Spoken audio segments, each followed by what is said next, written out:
So,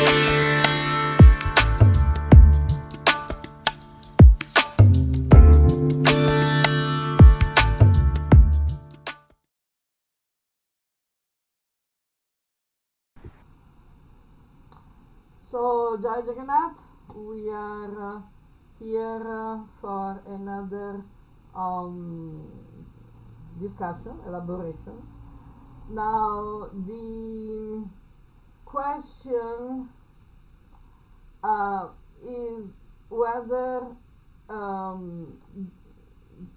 becoming a celibate is a mandatory requirement for spiritual progress. If the sexual urge need to be stopped at some point for ultimate enlightenment, does it need to be stopped forcefully, or it is an outcome of our sadhana?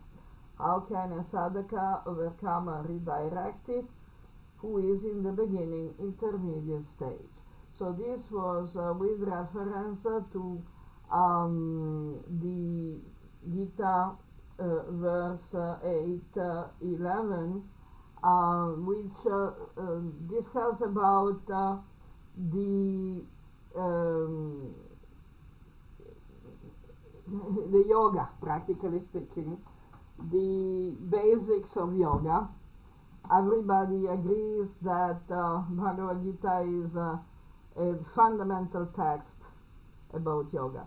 So the verse 8:11 is saying, now I will tell you in summary about that imperishable goal, destination, described by those who know the Veda. That destination is entered by the great sages, sannyasis, who have become fully detached from material illusion and who practice brahmacharya with the purpose of attaining that destination. So, basically the question is whether brahmacharya is comes first as a cause of realization, or it comes eventually as an effect of spiritual realization. This is a very interesting question because the answer is both. Now, the point of brahmacharya, as I was, as I often mention, is not repression, because Krishna in Gita says very clearly, what will repression accomplish? Repression will not accomplish anything good. In fact, it's much better for someone to engage in sense gratification in a regulated way, regulated manner, rather than being a hypocrite, just trying to suppress some desire or urge, and in fact, without having the proper realization, this attempt at suppressing will just make the problem bigger. It's we can see that when a natural healthy desire or need is repressed, it becomes distorted. So a person whose sexual needs or urges, desires, whatever you want to call them, are repressed artificially, usually becomes cruel. It becomes sadistic. It becomes thirsty for power and control over other people, resources, material power, material domination, fame, name, profit. This is sometimes described as subtle sex. It's not exactly subtle sex. It's distorted sex desire, because it cannot be satisfied in a natural way. It pops up and takes different garbs, we can say, dresses up in different ways.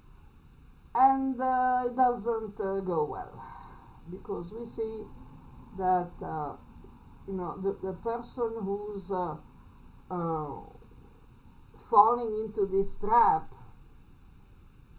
becomes very confused and creates more bad karma, because when someone tries to control the lives of others, or causes suffering or damage to others, that's when we make bad karma.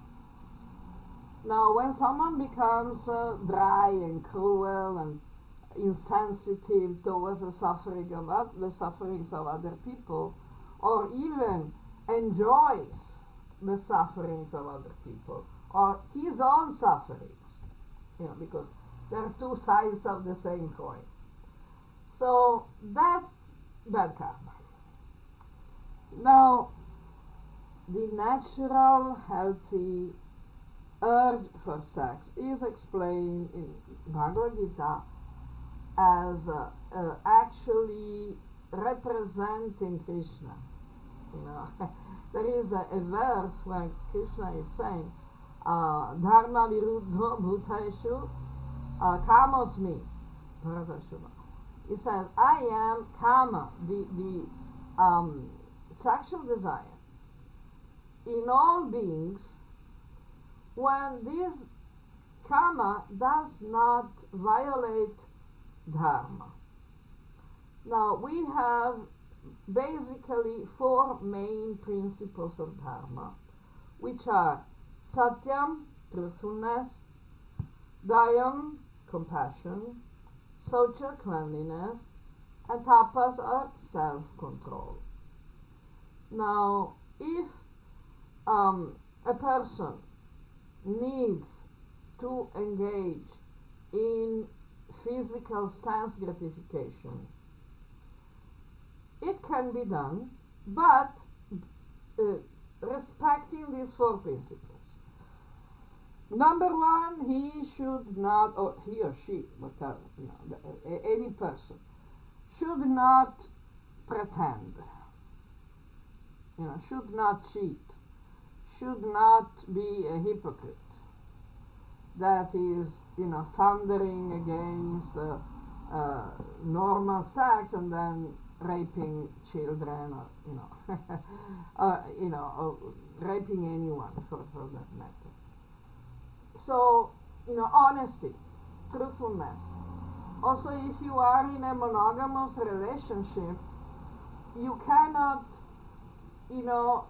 go out and have an affair with another person by, and hide it from the significant person in your life, because that's cheating. That's not truthfulness. That's not honesty. Now, in the Vedic system, monogamy is not a strict requirement. According to the Vedic system, personal, sexual life is personal. So, as long as everybody agrees to everybody involved agrees, and everybody is happy about it, it's okay. You can have more marriage relationships, even, at the same time, as long as everybody is happy about it. This is about truthfulness. Okay. Second is compassion. So, absolutely no non-consensual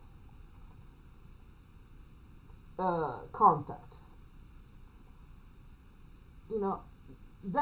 Therefore, there cannot be any exploitation, for example, of children, because children are not interested in sex. They have other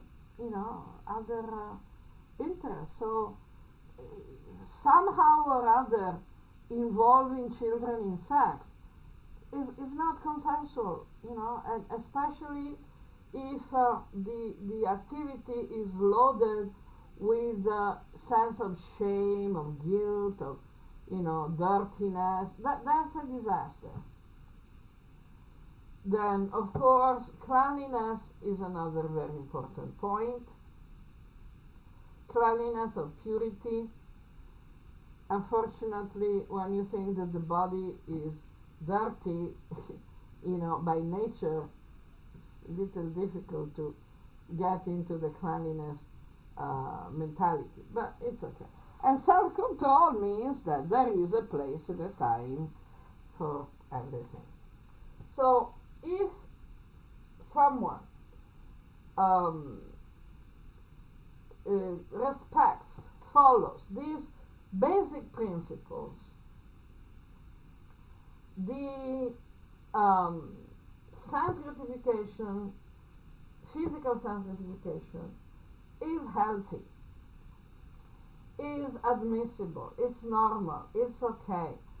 The problem is that if we indulge in physical sense gratification beyond the actual physical needs, we tend to become more and more identified with the material body, which is not a good idea.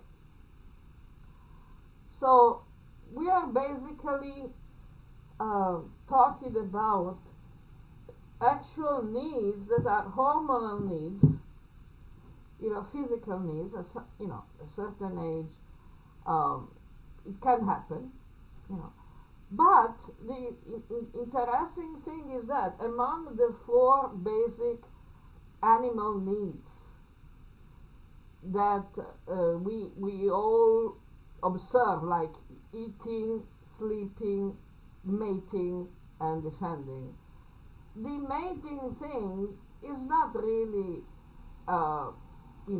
necessary, because if you don't think about it, if you don't look for it, if you are engaged in a higher mentality, a higher pursuit, and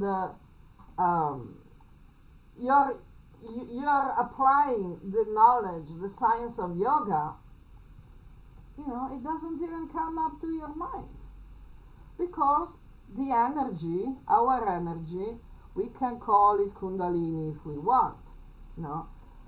Kundalini is a form of Shakti, of the Mother Goddess, that manifests in our body, just like Adi Shakti manifests in the universe, and the mitochondrial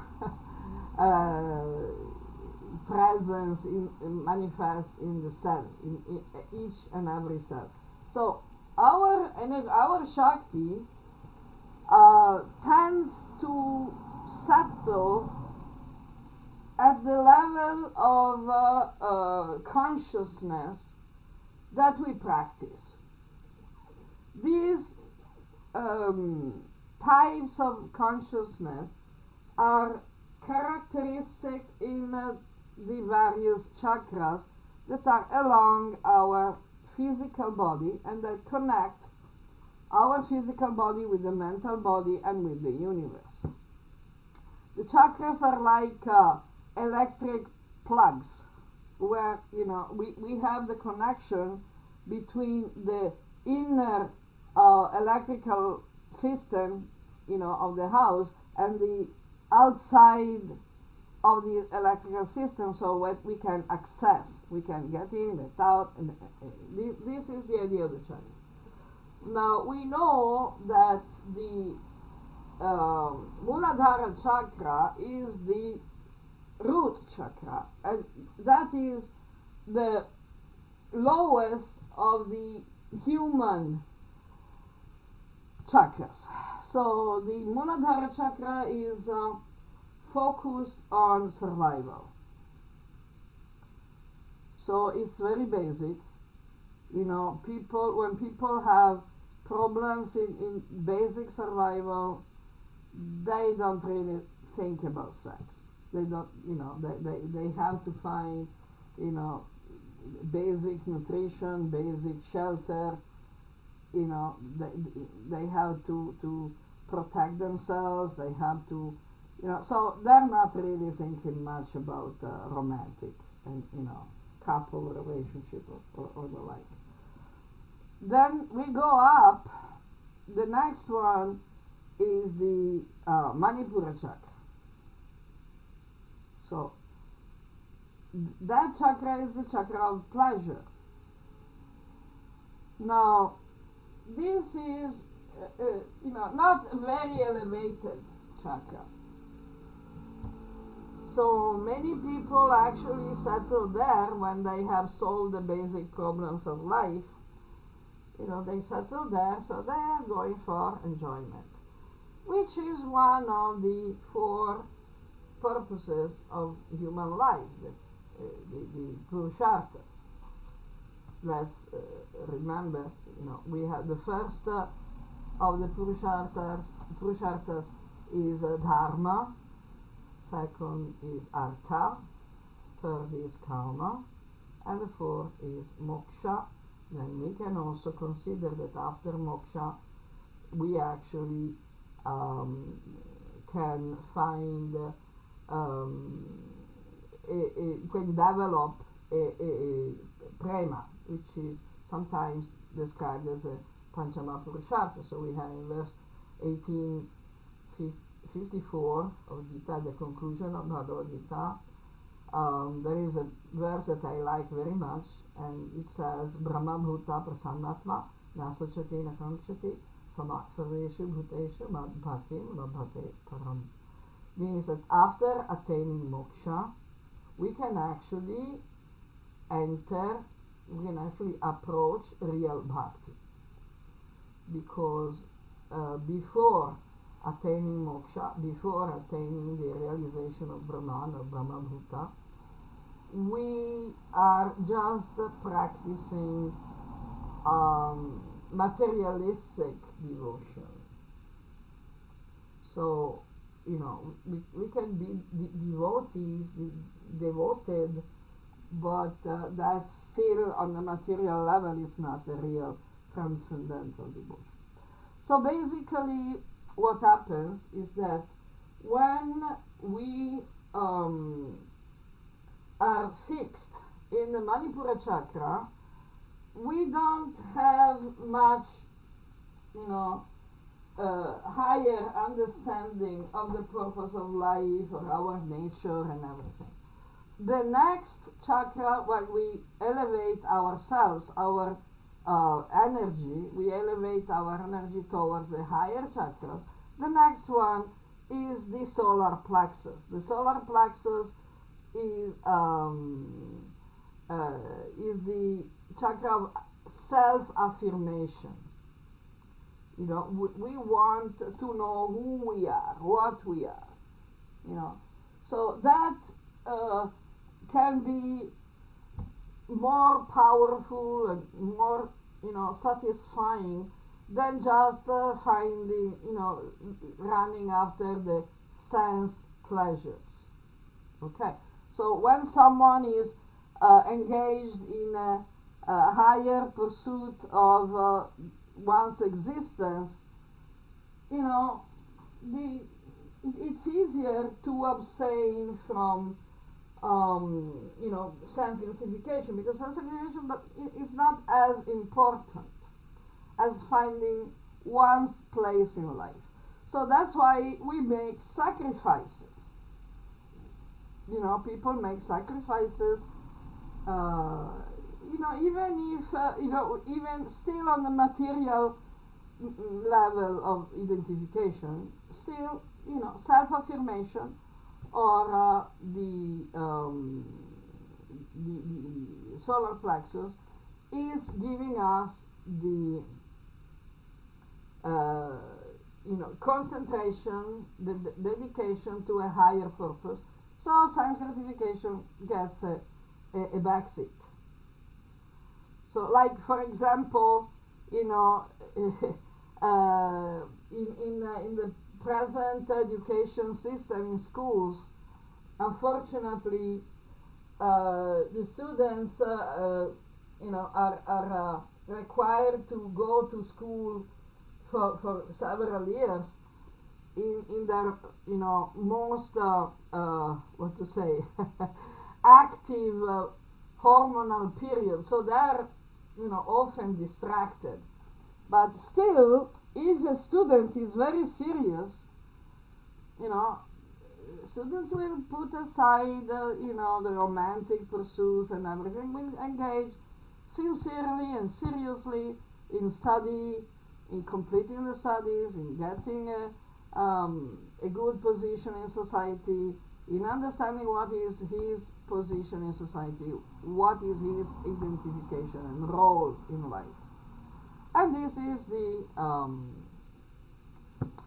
solar plexus. Then we go even higher, we go to the chakra of heart, the heart chakra. And the heart chakra is also not necessarily connected with the sexual pleasure, because you can love someone and not be confused by the urges of the body. So and so on, we go up, up and up and up. So now the practice of yoga is that we elevate our consciousness, and specifically by meditating on transcendence, what in Bhagavad Gita is described as the destination, the Tat. Tat is Atman, Brahman, Paramatma, Bhagavan. That is the Tat. Sat, Om, Tat, Sat. Okay. Until now it is clear? Yes. Perfect. Any question until now? No, maybe we can complete and then I Okay, can. then we complete. Then the point is that when we are, to answer the question, when we are really focused on a higher level of consciousness, the lower urges become less prominent.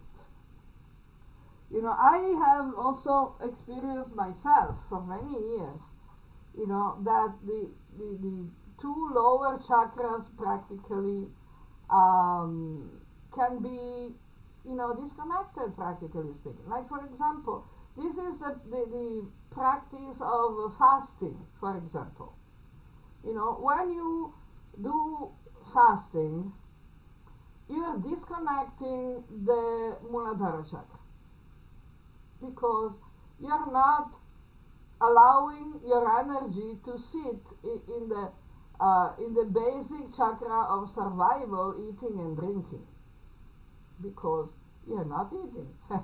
So, then you can fast even for longer periods of time. In fact, the longer you fast, of course, within limits, but the longer you fast, the less you feel the need to eat. My experience is that, but also experience of so many other people, that after the first 3 days of fasting, the body settles in a different mode. Like couple of years ago, I started, I had about 2 months fasting. And it was very good for me, and I didn't feel hungry. Other times, sometimes I did 2 weeks, sometimes I done 1 week. It depends on the situation. Of course, there is a moment when your subconscious, superconscious tells you that, okay, this much is enough. So there is a spontaneous return of the activities of the Muladhara chakra. So you start feeling hungry again. But that can happen, even after 2 months. It's not that it has to happen quickly. Of course, it's not that long fasting can be recommended to everyone, and also long fasting has to be done in a particular, environment. It needs particular logistics, because the energy is circulating in a completely different way. It's just bypassing the lower chakras. So it has to go it has to settle at least in the solar plexus, but better yet, higher on the Anahata chakra, Vishuddha chakra, Agya chakra, Sahasrara chakra, because it has to become lighter. The energy needs to become lighter and go upwards. Now, the same can happen even more easily with the second chakra. The second chakra of physical pleasure, emotions, and everything. You can rise above that level by focusing on better things, on more elevated things. It should not be artificial, though. It cannot be done forcibly, because if we try to do it forcibly, we risk repressing, and as we said in the beginning, repression will not accomplish anything good, but even it will risk creating excessive pressure. This is why when we want to stop these activities in a brahmacharya sense, brahmacharya means acting as Brahman. So we need to be situated on the transcendental mentality, approach. So we need to see other people as Brahman. If we start seeing people as bodies, we are in trouble. We cannot carry on with the brahmacharya because we are going to have problems. This applies to brahmacharis, sannyasis, grihastas, malaprastas, everyone. So we need to elevate our consciousness by focusing on the traditional scientific practices of yoga. Like, for example, yoga, mantra, yantra, swadhyaya, Ishvara pranidhana, and so on. Now, if we cannot do that because we are in a logistical position that does not allow us to do that, like, for example, if we are married, if you are married and your wife or husband is not on the same level as you are, does not have the same determination and understanding and intention that you have, you cannot do this kind of practice. Then the brahmacharya will be regulated physical activity, in the sense that it has to be according to the principles of dharma, and you should not make it the most important thing of your life, because let's say it's not. So that is a range of levels of consciousness. So if you keep engaging in a regulated way, but you keep following the principles of Dharma and the practices of yoga sadhana, automatically at some point the detachment is going to manifest, because you have a higher realization. So you see how your question has both answers.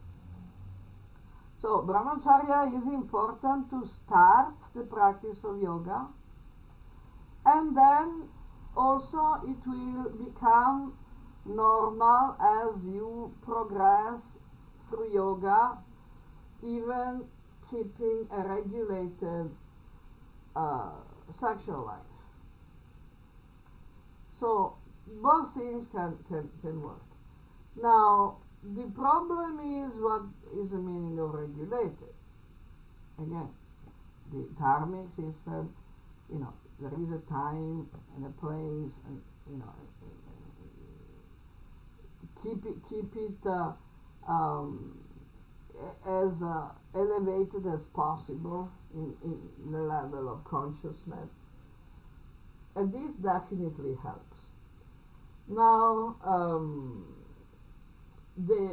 when we talk about brahmacharya, we know that in the original Vedic system, brahmacharya is a stage of life. The 4 ashramas are defined as brahmacharya, grihastha, vanaprastha, and sannyasa. Now, brahmacharya is not only a specific stage of life, but it's a principle that we should always follow as a principle. Principles can be applied at different degrees according to Desha Kalapatra.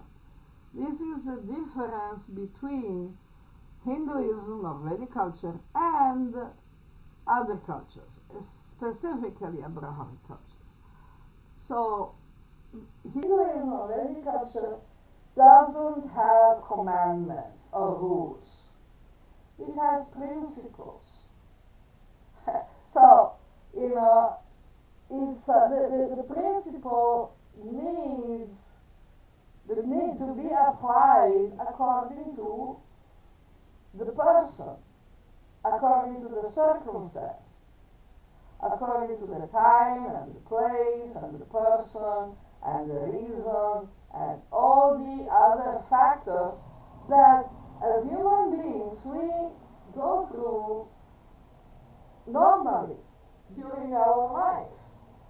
So it is very important for young students, brahmacharis, because they're still children.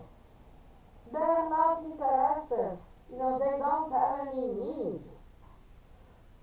for sex, because they're just children. They're interested in other things, and they should be interested in studying. Now, usually in the Vedic system, the Gurukula starts at 5 years of age and goes usually to 12, 5 to 12. It is rare for students in the Gurukul to remain students beyond puberty. It's very rare.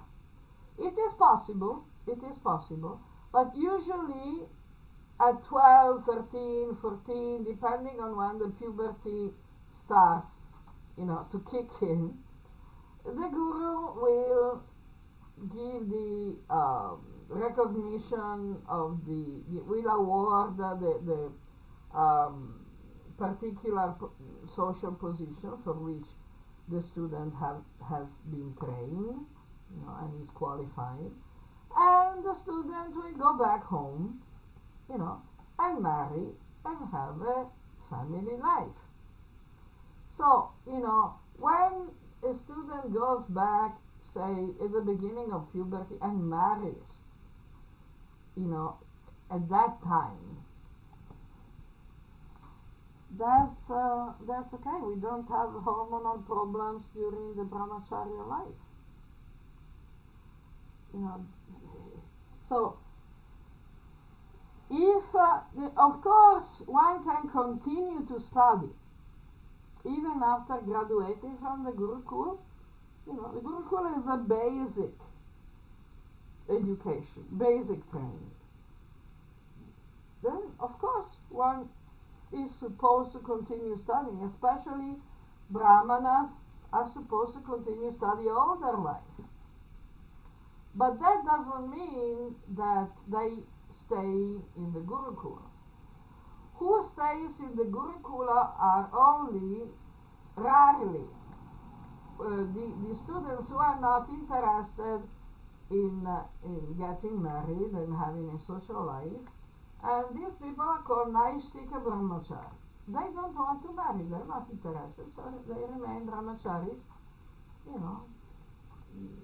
without time limits. But usually this brahmacharya ashram is for children. When someone starts to grow up and they start to have physical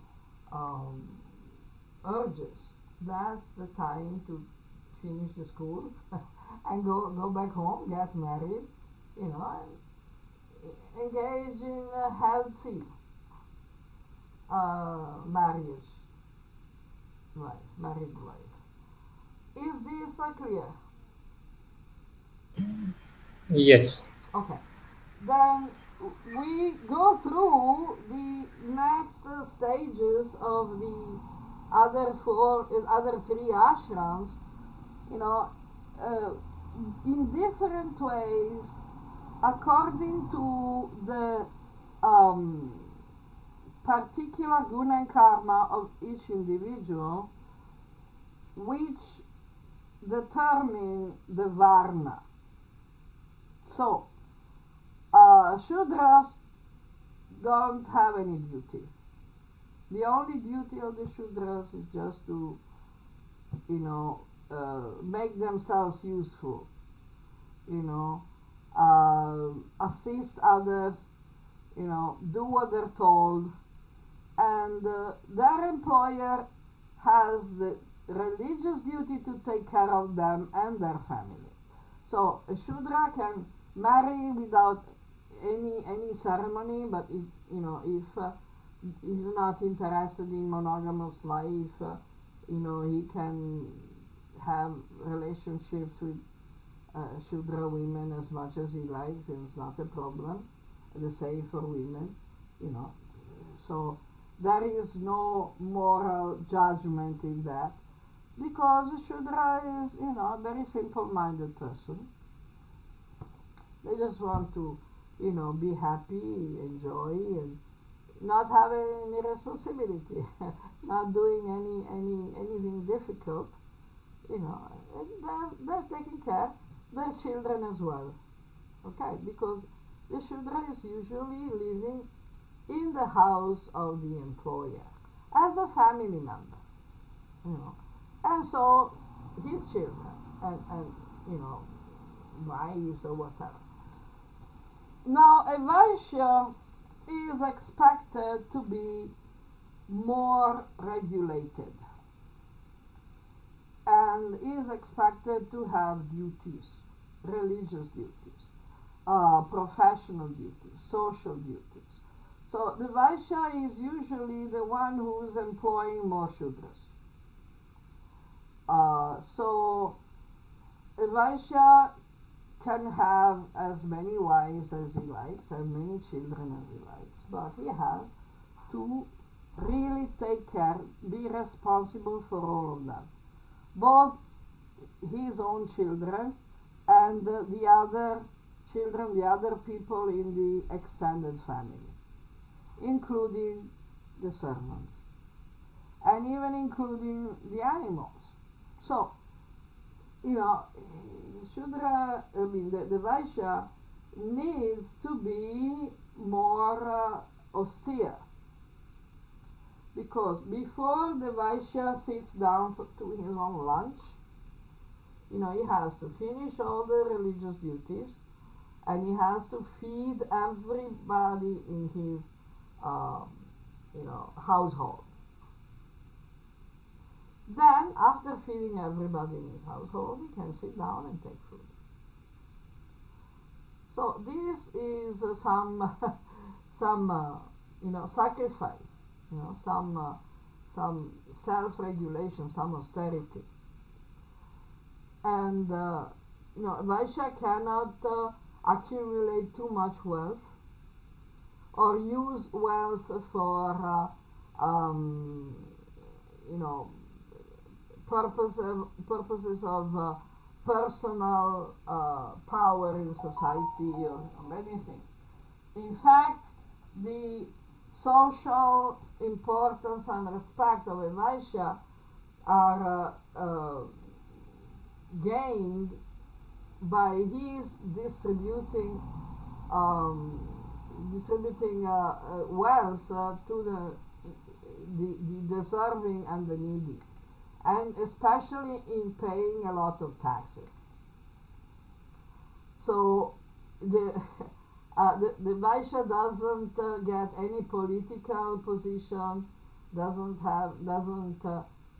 push anyone to pass laws. Vaishya doesn't have any property. He's only using wealth to produce more wealth. Now, the Kshatriya is even more difficult, because the Kshatriya needs to study more than a Vaishya, because the Vaishya is mostly practical knowledge, but the Kshatriya needs to study more, and all his duties are for the benefit of the kingdom and the prajas. So the sexual life of a Kshatriya is mostly focused on procuring a suitable heir for the throne, because of course it's not a genetic thing, but if the process is followed properly from the Garbhadhana Samskara up to the training of the children, then it is easier to create successors that are worth it. But the process has to be followed very carefully. Now, the Kshatriya can have more wives, and he can also, have energy to spare if other women are interested in having sex with him. But that should never be non-consensual. A Kshatriya will never keep sex slaves or a harem, to lock up the women for himself. That's not the Vedic system. So, that is a Kshatriya. The Brahmana is even expected to be even more austere, because he has to continue the studies and has to continue to focus his energy on a higher level. Now, the Kshatriya cannot be confused by romantic attachments, because he has to keep very clear the duty of protecting the prajas in the kingdom. So if there is any romantic or sexual attachment, that can cause huge problems in the government of the kingdom. And we see a lot of stories, like for example we see in the Mahabharata the story of Santanu. Santanu wants to marry Satyavati, and he's enamored, he's confused romantically, by his desire to marry Satyavati, and we see all the disasters that come through all the story of the Mahabharata. It's all based on that original mistake. So the story is meant to warn and instruct Kshatriyas that they cannot put their own romantic or sexual needs above the needs of the kingdom. In fact, a Kshatriya is supposed to be ready to leave, everything, sacrifice everything for the protection and the well-being of the kingdom and the prajas. The Brahmana even more, because the Brahmana, ideally, he should only have physical contact on a transcendental level, on a very high tantric level, and as we see in the hymns of the Rig Veda. For example, we have this hymn about Puru and Urvashi, and that is the basic description of what is supposed to be the level of consciousness, and it is compared to lighting the fire for the sacrifice. So the conception of a child is considered like the sacred lighting of the fire for the yajna, for the homa. So it's not about a romantic or physical hormonal need, not at all. Has nothing to do with that. So this is considered, the Brahma Vivaha, Deva Vivaha, Brahma Vivaha. We have the different types of Vivaha in the Vedic tradition. The Brahma Vivaha is the highest because, just the only concern is the creation of a suitable body where a great soul can manifest for the benefit of the universe. Then we have the Raja Vivaha, we have the Swayamvara, but the Swayamvara, the princess, the Kshatriya princess is choosing a husband by observing the candidates, showing their ability to protect the prajas. So the Kshatriya princess is very conscious of the fact that she is also totally dedicated to the benefit of the prajas. There's no other concern for Kshatriyas. They should be ready to sacrifice everything, including family, wife, children, romantic, whatever. Otherwise, they're not good Kshatriyas. Then we have, going down, we have various, we go to the Gandharva Vivaha, which is, it's good even for Shudras. It's just exchanging of promises and garment.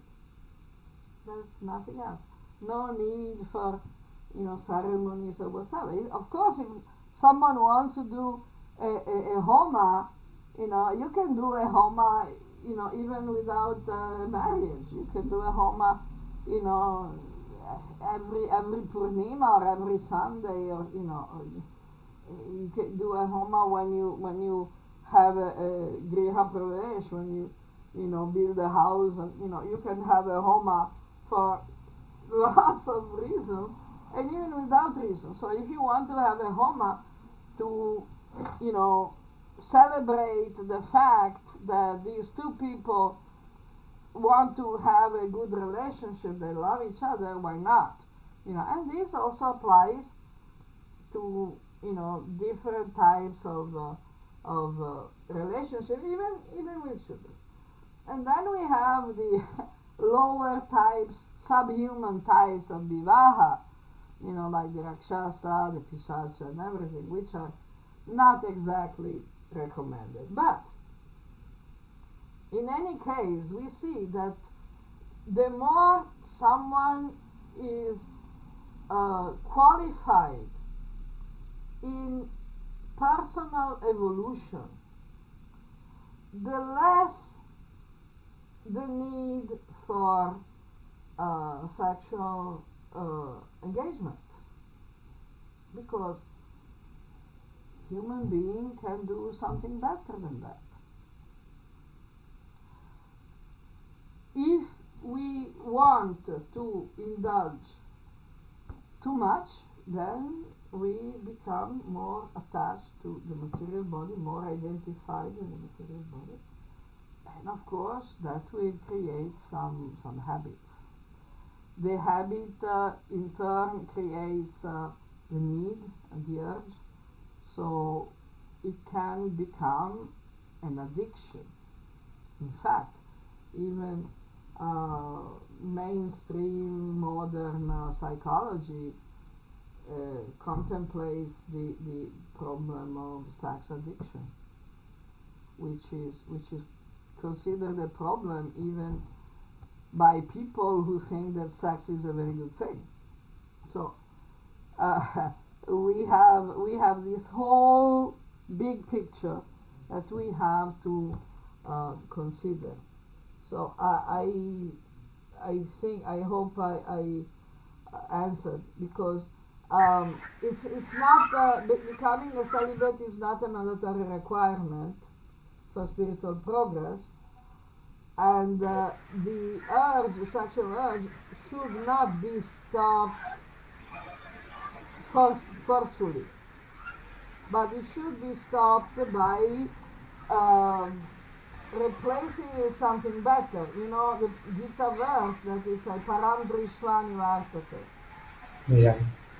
We need to get something better, and then naturally it will stop. And how to overcome and redirect it, if from the beginning or intermediate stage, again, this is the same point, param drishva nivartate. We need to engage in something better, in something that is higher in our personal evolution, higher in energy, more sattvic, more, even better, more transcendental, more spiritual.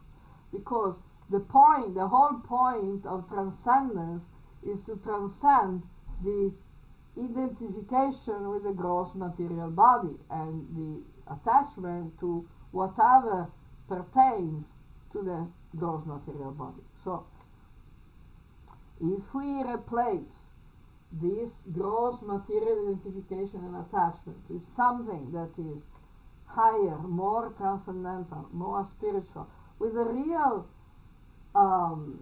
realization of the Atman, Brahman, Paramatma, Bhagavan, automatically we change the type of energy, we change the qualities of the energy that we live by. Is this answering your question? Yes. Okay. So Other questions, comments, objections? yeah, so some question related to these things what we discussed. Yeah. So you mentioned that if you move our consciousness to upper chakras, this lower nature would eventually you would not feel indulging in it. Yeah.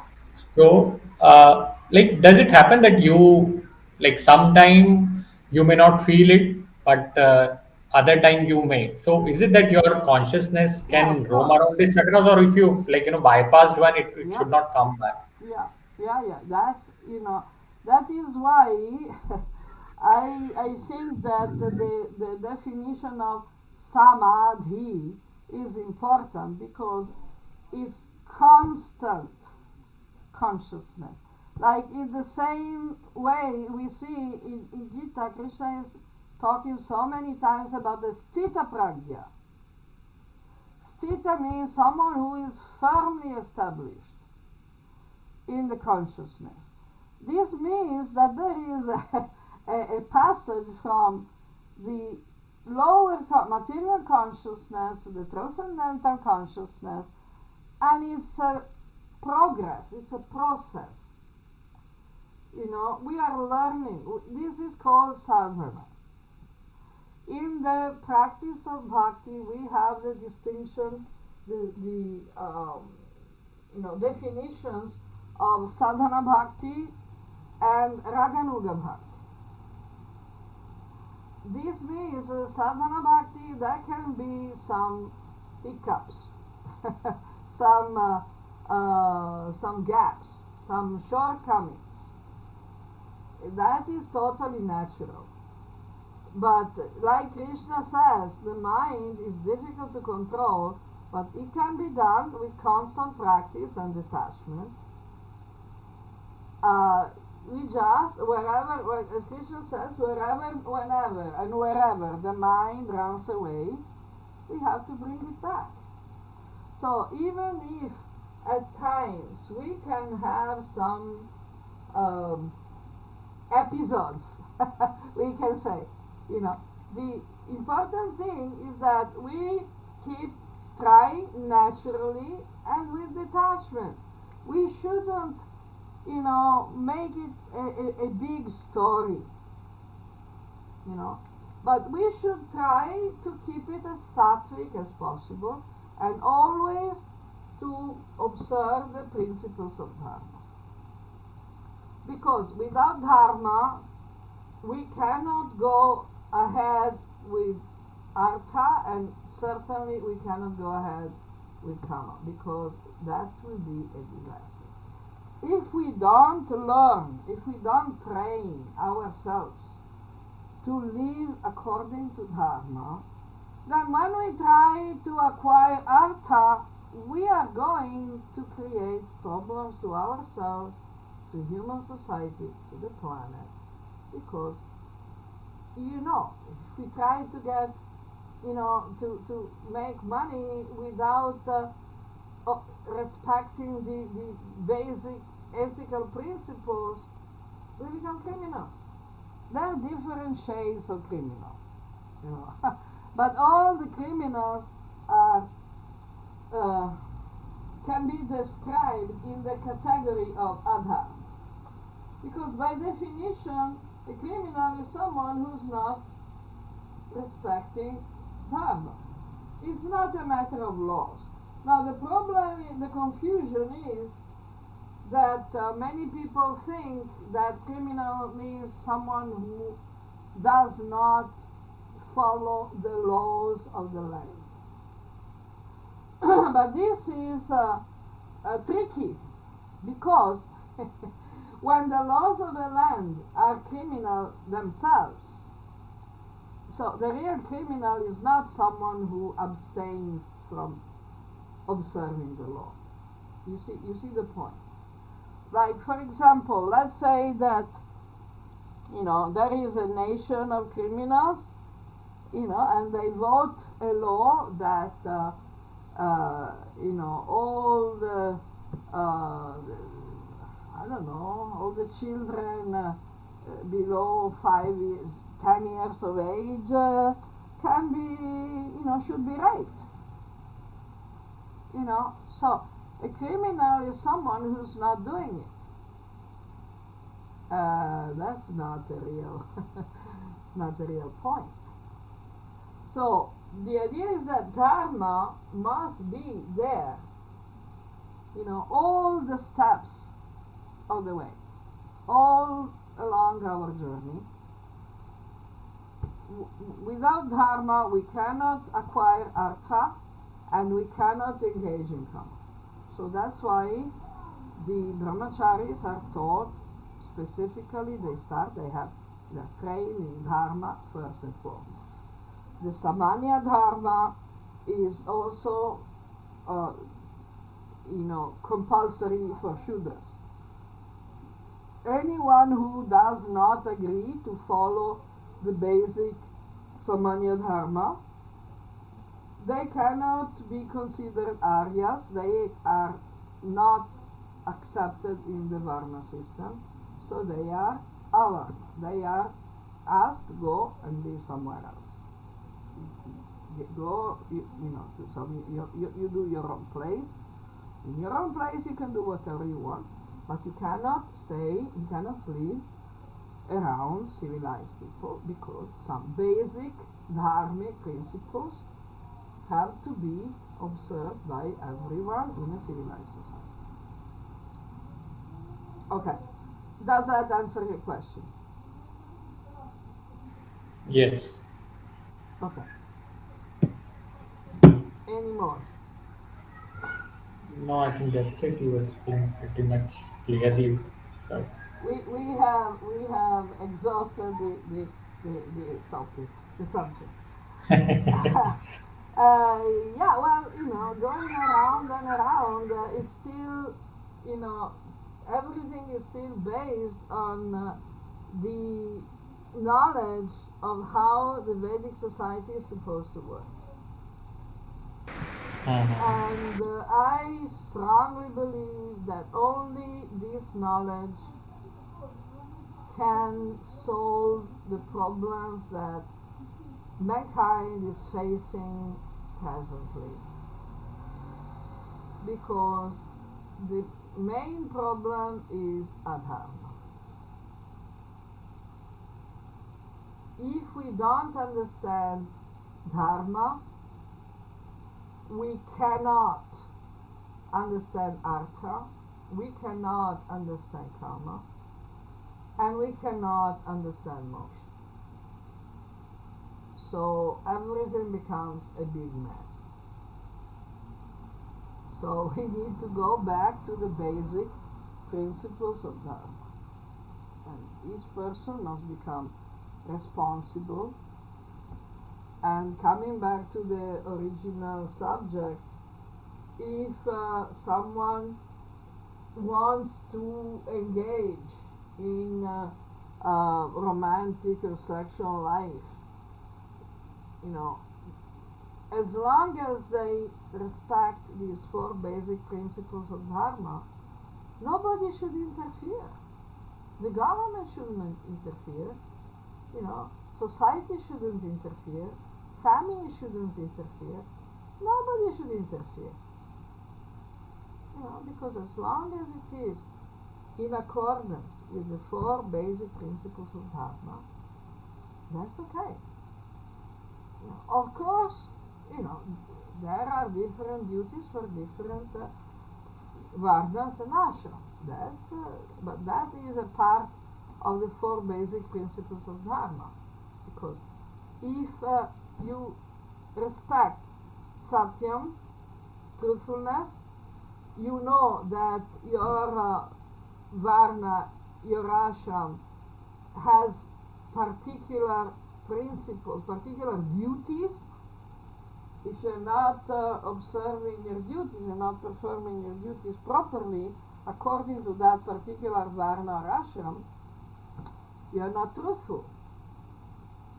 So you should choose, you should get, settled, at least temporarily, into a different varna or ashram, because, you have to do what is truthful, what is actual. You have to recognize the truth, and don't pretend to be what you're not, which is the basic principle of Satya. If we just, respect the basic principle of Satya, you see, everything is solved. There is no condemnation for a Shudra. Why you want to condemn the morality of a Shudra? As long as, there is a basic truthfulness, compassion, you know, nobody can, you know, object if a Shudra is gay, for example. You know, homosexuality can be perfectly in accordance to Dharma, because if the relationship is truthful, honest, if the relationship is consensual, there is no violence, no, you know, no forcing anyone, you know, not inflicting pain or humiliation or anything on anyone, as long as there is some, you know, principle of cleanliness, and as long as there is some time and place for everything, you know, what's the problem with homosexual relationship? There's no problem. Or with multiple partners, you know. Now they are trying to invent all this vocabulary, you know, gender, varied gender, and, you know, and orientation, and you know, you can invent, you know, any number of genders, but in the Vedic system there are 3 genders. Tritiya Prakriti is a neutral gender, that is neither male nor female. And that can be a lot of things. Within that gender, you can find all the other weird, you know, genders that the woke, so-called liberal society has been inventing. You know. It's all within the Tritiya Prakriti. And the type of relationship that also, you know, I found, you know, the polyamory, the sapiosexual, the asexual, you know, this, it's all, you know, unnecessary vocabulary, because, you know, it all comes down to the basic point that if you respect the 4 basic principles of Dharma, whatever you want to do, it's your personal life. You don't need to stick a label onto it. You don't need to have it recognized in public, because if it's private, it's private. It's not public. You don't have to make it public. You know, keep it private. But as long as it's in accordance to the 4 basic principles of Dharma. So, you know, this is the situation. And of course, if we elevate our consciousness on a more transcendental level, when we are really totally firm in Sita Pragya, in the knowledge, in the realization that we are not the body and other people are not the body, they're all, you know, Brahman, they're all Atman. You know, Sarva Kalvidam Brahma, everything is Brahman. Aham Brahmasmi, I am Brahman. Tattvamasi, you are Brahman. You know, everything is Brahman. What's the problem? Yes. So, we have a body. Okay, yeah, we have a body, but, you know, Vidya Vinaya Sampane Brahmane Gavihasini. Sanichaya Sopakicha. Pandita Samadarshana. Pandita doesn't consider the body. You know, there's no real difference between persons. What's the difference if someone is male or female, or you know, neither, or even, you know, any other body identification? That's irrelevant in regard to their nature. Now, what they will be physically able to do, that's another thing. Of course, the pandita doesn't go and milk the dog, especially if it's a male dog, because he doesn't get milk. Of course, the pandit doesn't go and ask explanations about the Shastra from a cow, because a cow is not exactly, equipped physically, mentally to do that. The mind is still a part of the material body. But, the cow is Atman. Cow is Brahman. So we don't have a particular different nature. We don't try to exploit others, based on the body in different ways. Because we are always conscious that we are not the body. So we address the souls as souls. Okay, anything else? No, I think that is good for today. More reservations for today? Okay, so thank you very much for participating, giving me the opportunity.